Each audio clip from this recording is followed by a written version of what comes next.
Good morning, Speaker. If you could please remind us of the name that you signed up under and the items you would like to speak on. Okay, my name is Chuck Martinez. I live at Barrington Plaza, and I'm speaking to items number 40 under Housing and Homelessness number 23 and general comments. So items number 23 and item, you said number 40? 40 is for Barrington Plaza, I believe. So those items are not open for public comment, but you can speak to them during general public comment. So you have 1 minute. Okay, 1 minute. Okay. I want to read a quote from Traci Park's website. It says, quote, "Traci believes that one of our most pressing challenges is to help tenants stay housed. We can prevent homelessness before it happens, but not enough effort is directed at preventative solutions, which Traci will work to change, exclamation point," end quote. Just imagine if you're a passenger on an airplane and your pilot tells everybody on board that there's a major issue with this plane and it needs to be fixed midair. Well, the only way to fix it midair, he said, is instead of moving some people from one row to another, we're going to basically tell everybody to evacuate this plane, and that'll allow us to fix this problem. Is that it? Thank you, sir. Next speaker.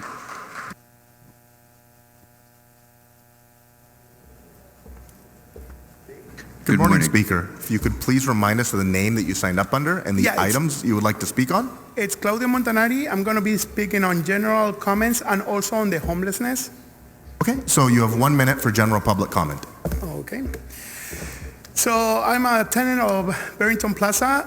We've been told for the last few months that we're being evicted because they want to install fire sprinklers in the property. I have here the plans that they submitted to the city, where the fire sprinklers are now becoming new windows, new facade for the building, new pathways throughout the property, new landscaping on the property. They are doing a full remodel on the building, and we are all being evicted because they're using the Ellis Act in a way that it was not intended. The Ellis Act is to go out of business from the rental properties. They are not going out of business. They are remodeling a building, and we are all being evicted with this. This is proof that this is what they're doing. The Ellis Act, again, is being misused. We need to stop this. This is going to be the end of rent control in Los Angeles. You guys need to act on this. Please, we need your help. And Speaker, can you please repeat your name one more time? Yes, it's Claudio Montanari. Thank you very much, sir. Next speaker, please. Good morning, Speaker. If you could please remind us of the name that you signed up under and the items you would like to speak on. Robert Lawrence. Is there any way I could speak more than 1 minute if I speak also about homelessness and Barrington Plaza? Can I combine the two? So if it's related to item 53, then yes. So you have 1 minute for the item and 1 minute for general public comment. So I have 2 minutes? Yes. Okay.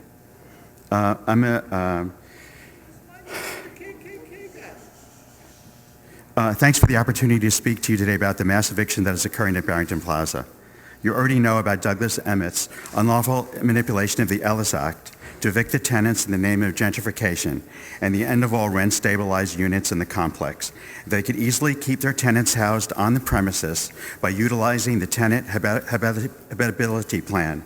But I'm here today to shine a light on the darker, more malevolent side of Douglass Emmett's management style. In their own guards' words, one of intimidation and harassment to force out as many tenants as they can as quickly as they can. The day our eviction we received our eviction notices. There were posted teams of sinister, dark-suited security guards known as the tenants as the men in black descended on the property, giving the sprawling palm tree covered plaza the feeling of an armed compound. There was a lot of harassment that went on. They refused to let us show reporters different aspects of the property. It was just, it's been a nightmare in terms of trying to just live there. So I'll give you the last minute. I'm telling you all this because this is a kind of treatment is symptomatic of their mass eviction and their perception that their tenants exist solely for the exploitation in the name of corporate greed. It would not be disingenuous to call Douglass Emmett the Sacklers of big development. If the definition of a slumlord is a property owner who does not properly or ethically manage their residential property, then Douglass Emmett deserves 5 stars in this category. With our eviction, hundreds of tenants are facing either imminent relocation to a distant, more affordable part of the city or premature residence in extended care facility, even homelessness. 51 years ago, when I was a student at Berkeley, I marched on Sproul Plaza against the injustice and corruption of the Vietnam War with a sign that read, "Hell no, we won't go." Last Tuesday, I marched in front of Barrington Plaza with the same sign. Please help us win this war. Thank you. Next speaker, please. If you could please remind us of the name that you signed up under and the items you would like to speak on. My name is Andrew Ron. I'd like to speak on number 40. So item number 40 is not open for public comment, but you can speak to it during your 1 minute of general public comment. Sure. Okay, you have 1 minute. My name is Andrew Ron. I'm a resident of Barrington Plaza. I'm part of the mass eviction that's taking place. Douglass Emmett's claims that they're conducting this mass eviction for public safety and fire safety is obviously a transparent charade. Their interest is to renovate the property into luxury units and to bring them back market rate. This is going to result in many homeless people and people displaced from the city. So far, the actions of the City Council to date have been inadequate. Even though there's not regulations in place right now, it's in the purview of the city to sue Douglass Emmett to prevent these evictions. If you don't prevent this eviction, this is just going to be a domino effect where rent control is going to end in Los Angeles completely. You know, you need to stop this charade. You need to step up right now. Thank you.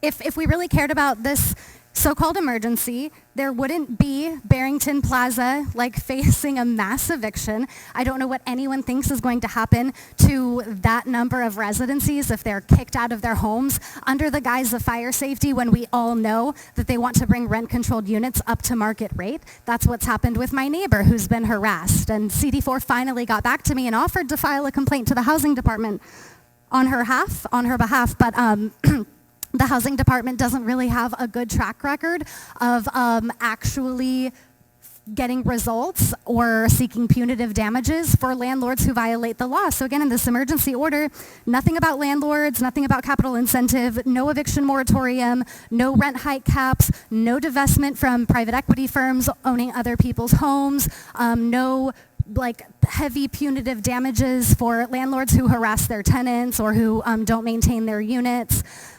So it's really just a joke and an excuse to give developers free rein to run roughshod over the city of Los Angeles. Item number 40, call special by Councilmember Park for comments. Ms. Park.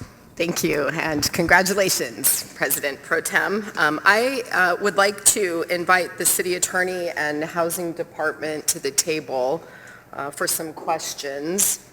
Hopefully we have someone from the City Attorney's office here. And as they come to the table, I want to be clear that households facing an eviction through no fault of their own is unacceptable, and we as a city have taken great efforts to reduce these circumstances. Barrington Plaza Apartments is no exception, and that's why I presented the motion before us today. And while I shared what this motion does and does not do in our Housing and Homelessness Committee, I want to underscore that once more here. This motion is not city approval for the use of the Ellis Act to install fire sprinklers at the Barrington Plaza Apartments. It is also not simply about monitoring the eviction process, as some have suggested. Rather, this motion is about creating a public platform that will ensure transparency and accountability, and will also ensure that the letter of the law is being followed every step of the way. It also means that we need to understand what we as a city can do, if anything, to intervene in the process and to ensure that tenants' rights are being protected. And I especially want to thank the members of my community who came to give public comment today, and I welcome the opportunity to continue working closely with them. So with that background and context, I do have a few questions. I have heard in conversations with tenants at Barrington Plaza that they believe the use of the Ellis Act is unlawful under these circumstances because the units are not going to be permanently removed from the rental market. And so I would expect that the report that we're seeking back to address this, but I'm wondering if there's any way that we can get an assessment or a comment from either the city attorney or the housing department on that question today. The city attorney is unable to respond in open session. If the matter were set in closed session, then the city attorney would be able to make such an analysis. Okay, so I don't know if we have the ability to go into closed session to address this at this point, but it is something that I do think that we need to have a clear understanding of. Yeah, I don't think we are prepared to go into closed session at this moment, Ms. Park. Okay, well, I appreciate that, but I do hope that that information can be provided to all of the members because I think it's important for us to be able to understand that as we move forward. Maybe you can answer this one though. Since the eviction notices were filed, can you give us any kind of a status update about the services and the protections that the Barrington Plaza tenants are entitled to? Yes, thank you, Councilmember Park. Greg Good, Senior Advisor, LA Housing Department. Thus far, in the process that was essentially launched with their Ellis application, 326 tenants have received relocation determinations per Interwest, our contracted relocation service provider. Only 3 of those have been appealed. That process is ongoing. Meanwhile, 163 units have claimed extended tenancy, and the landlord or / owner is in the process, presumptively, of confirming each one of those. And then lastly, I think a key data point is 119 tenants have filed notices of intent to return, which I'm sure you know and others know that is where essentially a tenant is putting a marker down saying if this does come back to being a rental property, they want to come back. Okay. All right. Thank you for the update on that.